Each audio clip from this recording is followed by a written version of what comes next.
한국 전쟁 중 공산군에게 붙잡힌 목사님 14명 가운데서 12명이 처형이 됩니다. 살아남은 2명 중 1명인 신 목사님은 이 처형된 이 목사님들이 죽음 앞에서도 믿음을 지켰다고 증언을 했습니다. 그러나 군정보 장교 이대위는 이 사건을 조사하면서 놀라운 사실을 알게 되었습니다. 처형된 목사님들 중 일부는 죽음을 두려워했고 끝까지 신앙을 담대하게 고백한 것이 아니라 인간적인 연약함을 보였다는 것이었습니다.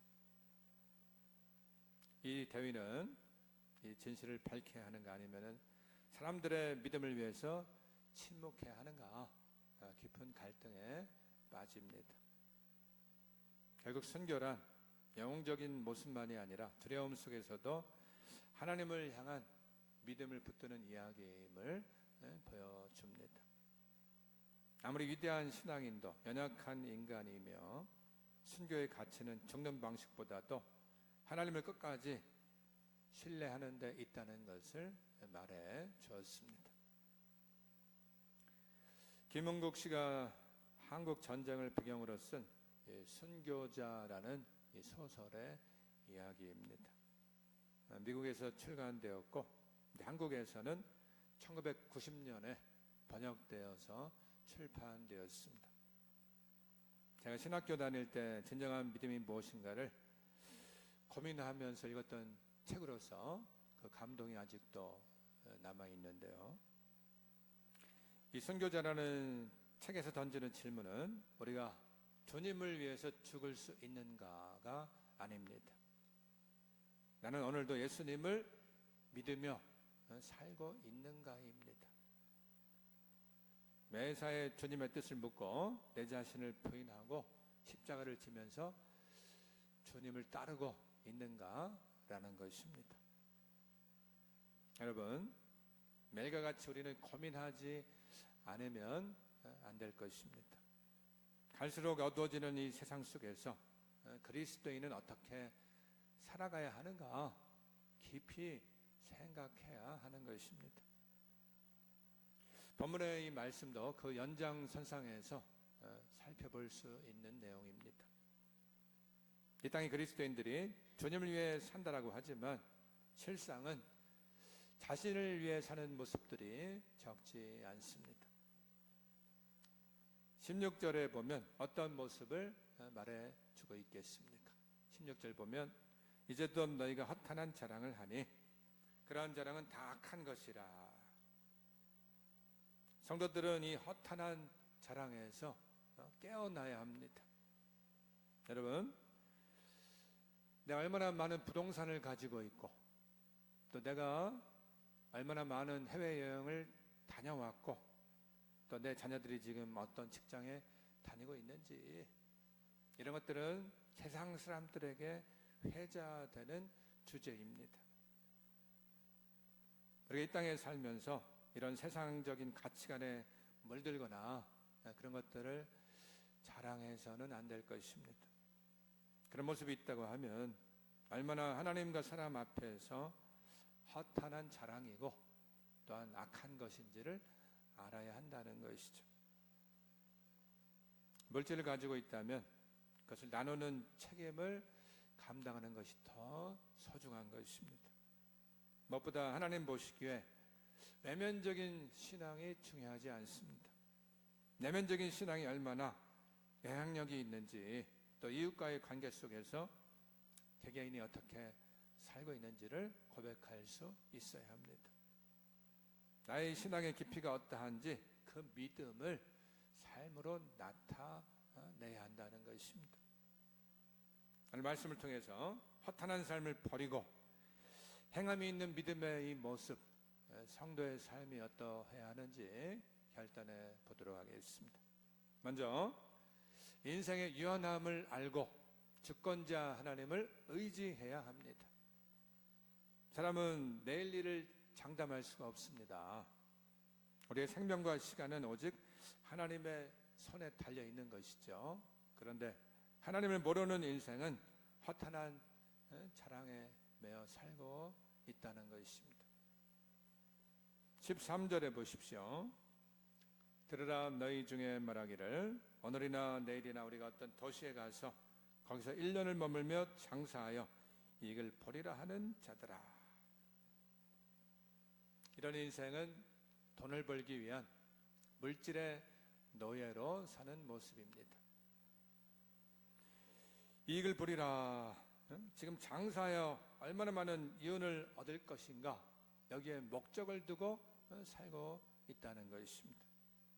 철저히 물질 중심의 가치관에 매여 있는 모습을 보여주고 있습니다. 여러분, 물질 중심의 가치관이 문제가 되는 이유가 무엇이겠습니까? 지금 중반절에 보면은 우리가 어떤 도시에 가서 거기서 1년을 머물며 그랬죠. 분명하게 어디로 가겠다는 것도 없고 아무 곳이나 괜찮다는 것입니다.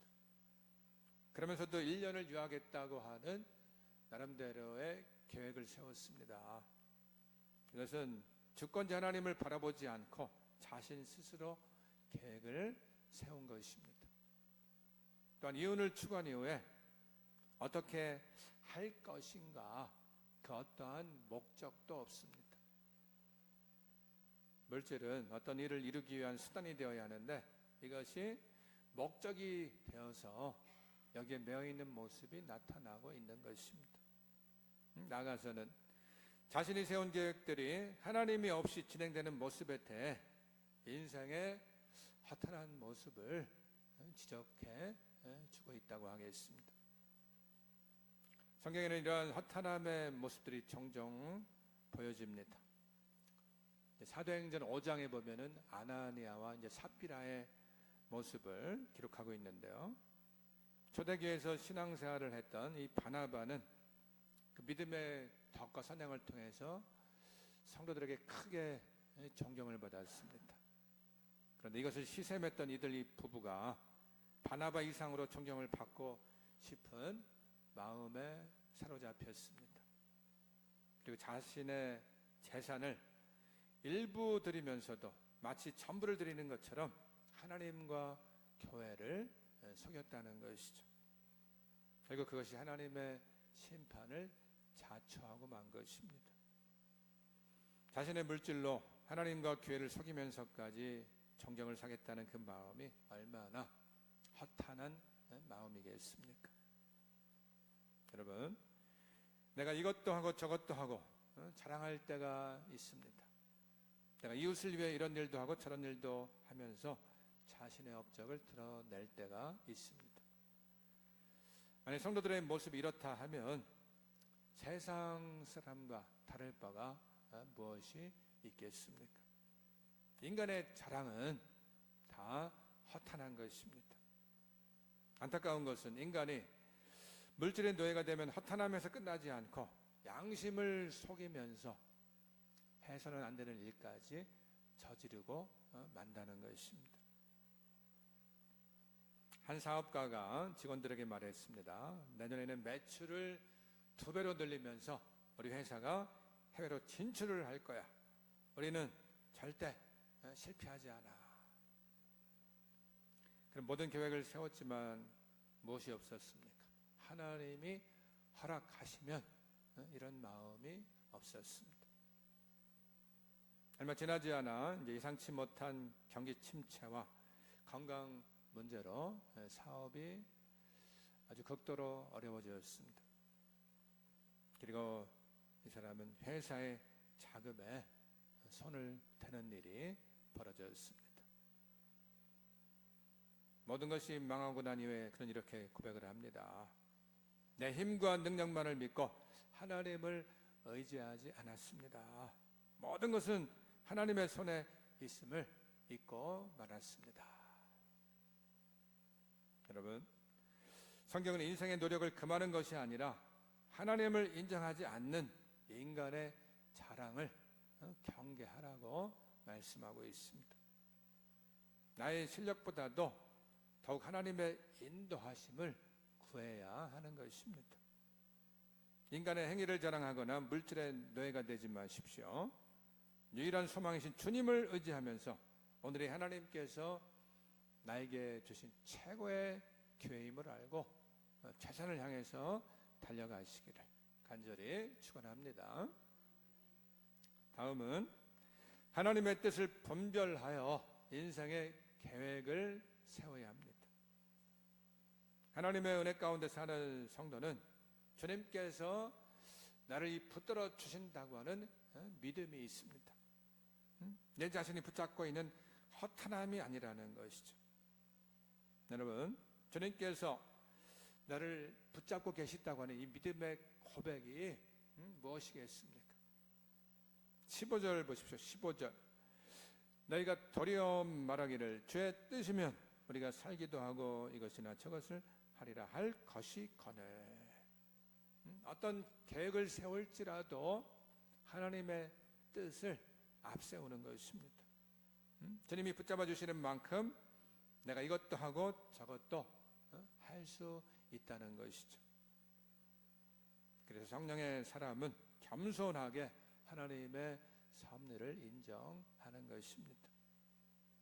그리고 그 바탕에는 어떤 마음을 가져야 하겠습니까? 요한일서 4장 19절에 보십시오. 우리가 사랑하면 그가 먼저 우리를 사랑하셨습니다. 내가 주님을 사랑하는 것처럼 보여도 먼저 주님께서 우리를 사랑하고 계신 것입니다.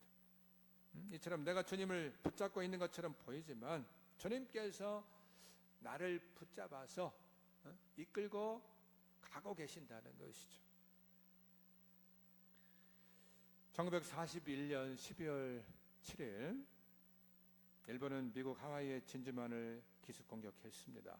일본은 이 공격으로 미국 태평양 함대를 무력화시키고 아시아를 빠르게 지배할 수 있다고 자신했습니다. 그러나 이 결정은 오히려 일본의 운명을 바꾸는 계기가 됩니다. 미국은 즉시 제2차 세계대전에 본격적으로 참전하면서 산업력과 군사력을 동원하고 일본을 압박하기 시작했습니다. 이 일본은 미드웨이 해전에서 결정적인 패배를 당했고 태평양의 여러 섬에서 후퇴를 하게 되죠. 1945년 8월에는 미국이 히로시마와 나가사키에 원자폭탄을 투하했고 동시에 소련이 일본의 선전포고를 하면서 만주를 공격했습니다. 결국 일본은 더 이상 전쟁을 지속하지 못하고 1945년 8월 15일 무조건 항복을 선언하였습니다. 그 결과 일본의 식민 통치를 받던 우리나라도 35년의 일제강점기를 벗어나서 광복을 맞이하게 된 것입니다. 여러분, 당시 우리나라는 과연 우리나라가 일제의 압박 가운데 독립할 수 있을 것인가? 절망 속에서 살고 있었습니다. 그러나 교회는 나라를 위해서 기도했고 많은 그리스도인들이 신앙을 지키면서 독립운동에 참여했습니다.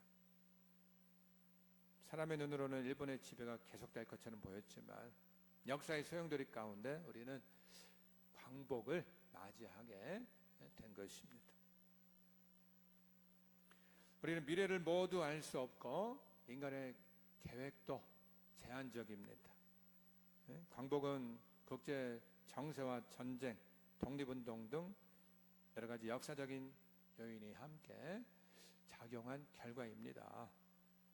하지만 이러한 역사적 사실을 존중하면서도 우리는 하나님께서 세상의 모든 역사를 주관하신다는 이 관점을 놓치지 말아야 하겠습니다. 우리 인생도 마찬가지라는 것이죠. 당장은 이해가 안 가도 하나님의 뜻 안에서 모든 것이 이루어짐을 믿음으로 바라볼 수 있어야 하는 것입니다. 어떤 선교사님이 1년 동안의 사역 일정을 모두 계획하면서 나아갔습니다. 그런데 갑작스러운 질병으로 몇 달 동안 사역을 할 수 없게 되어졌습니다. 여러분 어떠시겠습니까? 내가 원치 못한 사고나 질병으로 병원에 입원했다고 해보십시오. 어떻게 하시겠습니까? 이분이 회복 이후에 이런 간증을 했습니다. 하나님은 내 계획보다도 더 좋은 계획을 가지고 계셨습니다. 병상에서 만난 사람들에게 복음을 전하는 것이 바로 그때의 제 사명이었습니다. 하나님의 뜻이 내 계획보다도 항상 선함을 이분이 깊이 깨닫게 된 것입니다. 여러분, 모든 계획을 하나님의 주권 아래에 두고 살아가시기 바랍니다. 그래서 상황이 달라져도 선하신 주님의 인도하심을 신뢰하면서 참된 평안을 누리시기를 간절히 축원합니다. 에베소서 2장 8절에서 9절 보십시오. 너희는 그 은혜에 의하여 믿음으로 말미암아 구원을 받았으니 이것이 너희에게서 난 것이 아니요 하나님의 선물이라. 행위에서 난 것이 아니니 이는 누구든지 자랑하지 못하게 함이라. 우리는 신앙생활을 하면서 내가 열심히 해서 구원을 받는다, 내가 잘해서 하나님께서 인정하신다고 하는 생각을 하기가 쉽습니다. 우리는 인간의 힘과 지혜를 자랑하지만 역사는 하나님의 손길에 달려 있는 것입니다. 따라서 항상 우리는 내가 했다가 아니라 하나님의 은혜 가운데 하셨습니다, 주님의 뜻이면 이루어질 것입니다, 이런 고백이 있어야 할 줄로 믿습니다. 한 회사에 2명의 직원이 있었습니다. 같은 시기에 입사를 했지만은 각기 다른 부서에서 이들 모두 먼저 승진을 하게 됐습니다. 승진한 이 직원이 이렇게 말을 했습니다. 제가 잘해서만 된 것이 아닙니다. 좋은 상사를 만났고 동료들의 도움이 있었고 하나님께서 건강을 지켜주셨고 여러 기회가 주어졌기 때문에 이 자리에 오를 수가 있었습니다. 반면에 다른 직원은 내 능력으로 여기까지 왔습니다. 내가 아니면 누가 여기까지 올 수가 있었겠습니까? 내가 최고로 잘했습니다. 고백하면서 교만해졌습니다. 몇 년 후에 회사가 어려워지면서 상황이 바뀌었는데요. 자신의 능력만 믿던 사람은 좌절했지만 늘 감사하던 사람은 어려움 속에서도 새로운 길을 찾을 수가 있었습니다. 그렇습니다, 여러분. 우리가 가진 재능, 건강, 기회, 이 모든 것들이 하나님께서 허락하신 선물인 것입니다. 그러므로 성공했다고 자랑할 이유도 없고 실패했다고 절망할 이유도 없습니다. 우리 그리스도인들은 오늘 내가 이 자리에 선 것은 내 능력이 아니고 하나님께서 베푸신 은혜입니다, 이렇게 고백할 수 있어야 하겠습니다.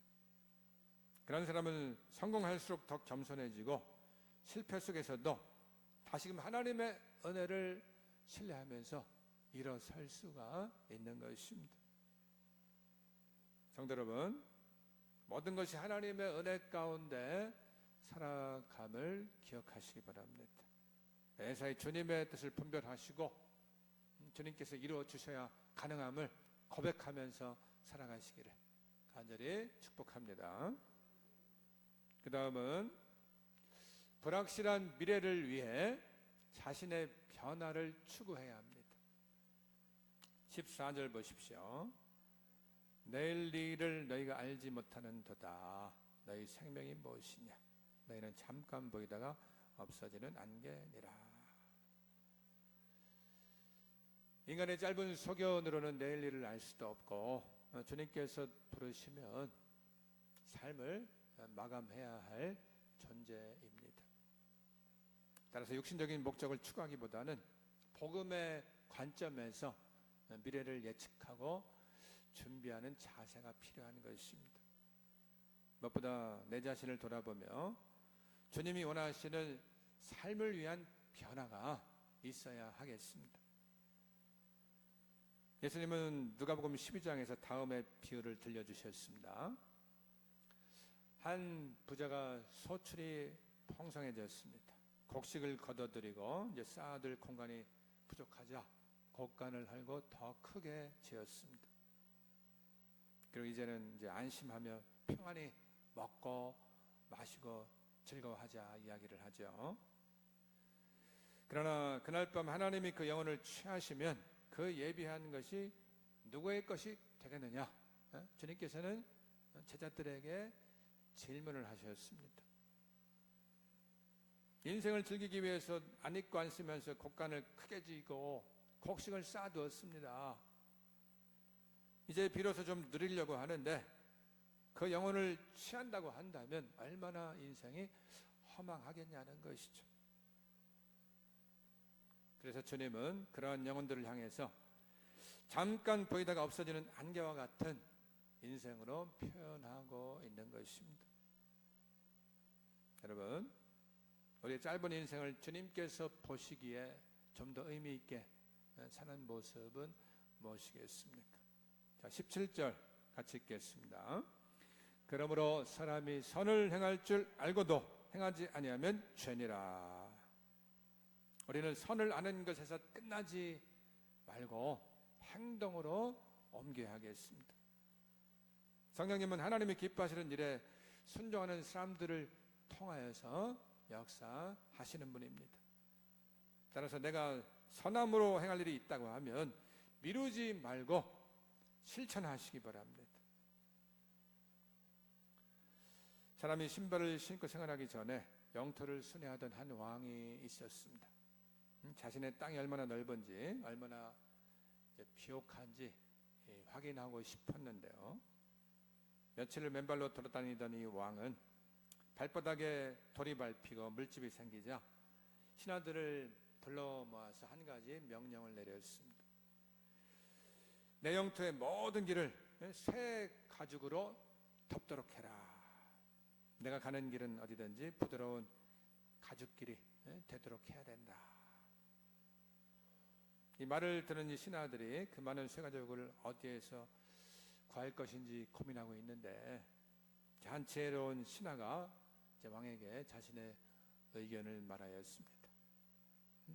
왕이시여, 세상의 모든 땅을 쇠가죽으로 덮지 말고 그 왕의 발에 쇠가죽을 입히시는 것이 더 나을 듯합니다. 이 말을 들은 이 왕은 신하의 생각을 받아들이면서 발사계를 만들었는데 바로 이것이 신발의 기원이 되었다고 합니다. 세상의 모든 길을 가죽길로 덮는 것은 불가능한 것이죠. 그러나 자신의 발을 길들이는 것은 마음만 먹으면 할 수 있는 일인 것입니다. 영국의 웨스트민스터 대성당 지하에는 납골당이 있습니다. 교회 직원들과 이제 성공의 신부들을 안치하는 곳인데 이곳에 있는 한 주교의 무덤에 다음과 같은 글이 기록되어 있다고 합니다. 내가 젊었을 때 내게는 자유와 무한한 가능성이 있었다. 나의 상상력과 꿈은 세상의 어떠한 글로도 표현할 수 없었다. 그때 나는 세상을 변화시키겠다는 생각을 가졌었다. 좀 더 나이가 들어 인생의 지혜를 갖게 되었을 때 나는 세상이 변하지 않는다는 것을 알게 되었다. 그래서 내가 살고 있는 땅만이라도 변화시켜야 되겠다고 생각했다. 인생의 황혼에 이르러서는 나는 내가 살고 있는 땅을 변화시키는 것도 불가능한 일이라는 것을 알았다. 그래서 나의 가족만이라도 변화시키겠다고 마음먹었다. 지금 나는 침대에 누워 임종을 기다리고 있다.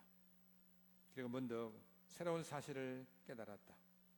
내가 내 자신을 먼저 변화시켰더라면 나를 보는 가족들이 변화되었을 텐데, 그리고 내 가족의 변화를 보고 이 땅의 사람들도 변화가 되었을 것을, 난 이 땅의 변화를 보고 세상이 변화되었을지 모르는데, 결국 선을 행함은 다른 사람에게 무엇을 행한다기보다 자신의 변화에서 나오는 것입니다. 자신의 변화를 통하여서 나오는 선행만이 자신과 세상에 새로움을 가져올 수 있는 것입니다. 그래서 성경 우리에게 여러분 권면하고 있습니다. 로마서 12장 2절 보십시오. 같이 한번 읽겠습니다. 너희는 이 세대를 본받지 말고 오직 마음을 새롭게 함으로 변화를 받아 하나님의 선하시고 기뻐하시고 온전하신 뜻이 무엇인지 분별하도록 하라. 일단 여러분, 변화는 어디서 출발을 하느냐? 거절에서 출발하는 것입니다. 지금 무엇을 거절하라고 그랬어요? 너희는 이 세대를 본받지 말고 그랬지 않습니까? 세상은 육신의 만족을 추구하라고 하지만 하나님은 거룩을 추구하라고 말씀하십니다. 세상은 성공을 위해 불법과 타협하려고 하지만 하나님은 진리를 붙들라고 말씀하고 계십니다. 따라서 우리는 세상의 기준으로 살지 않겠다는 결단이 있어야 하겠습니다. 지난 수요일에 오성 3주기 추모식이 열렸습니다. 3년 전에 불어난 이 미호강의 물이 지하도로에 들이닥침으로써 여러 명의 목숨을 앗아간 참사가 벌어졌지 않습니까? 홍수가 예보되고 강이 범람하는데도 제대로 된 통제가 없었습니다. 이를 계기로 지하도에 물이 들어오고 불어나면 진입을 차단하는 시설이 설치가 되었습니다. 차단막이 내려오고 경고등이 들어오면서 차량 진입을 막는 그런 시설이죠. 또한 지하도의 벽면에는 물이 불어났을 때 사람들이 손으로 붙잡고 탈출할 수 있는 생명줄이 설치되었습니다.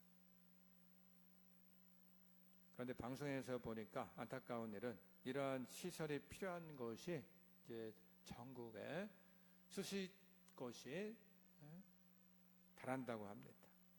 하지만 지자체 예산 문제로 인해 가지고 아직도 설치되지 못한 것이 거의 대부분이라는 것이죠.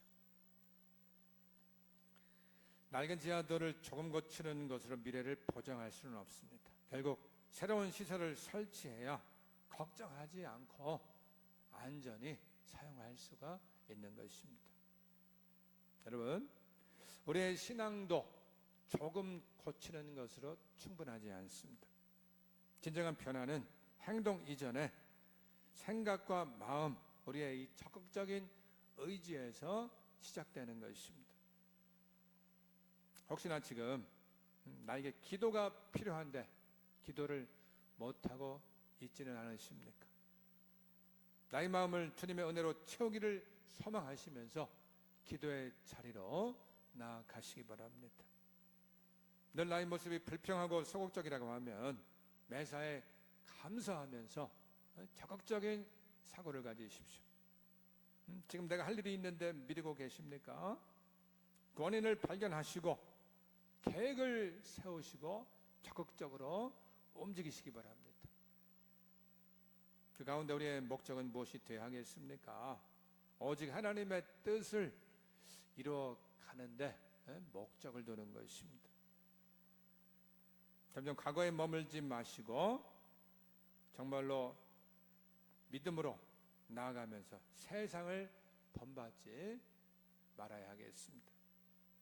여전히는 날마다 마음을 새롭게 함으로써 하나님께 묻고 답을 얻어야 될 줄로 믿습니다. 주님, 오늘도 제 삶 가운데서 버려야 할 세상의 모습은 무엇입니까?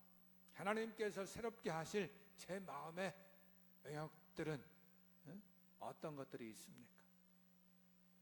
이번 주에 당장 실천할 일이 무엇입니까? 우리가 주님께 묻고 기도하면 성령님을 통해서 알게 하시고 또 가르쳐 주시고 깨닫게 해 주실 것입니다. 우리 모두 자신의 변화를 통한 미래에 새로움을 추구하시기 바랍니다. 이런 결단을 통해서 하나님은 우리 개인, 가정, 직장, 일터, 우리 자녀들에게 새로운 역사로 이끌어 주실 것입니다. 우리 모두 주님께서 인도하시는 이 복된 삶을 향하여서 힘차게 달려가시기를 간절히 축원합니다.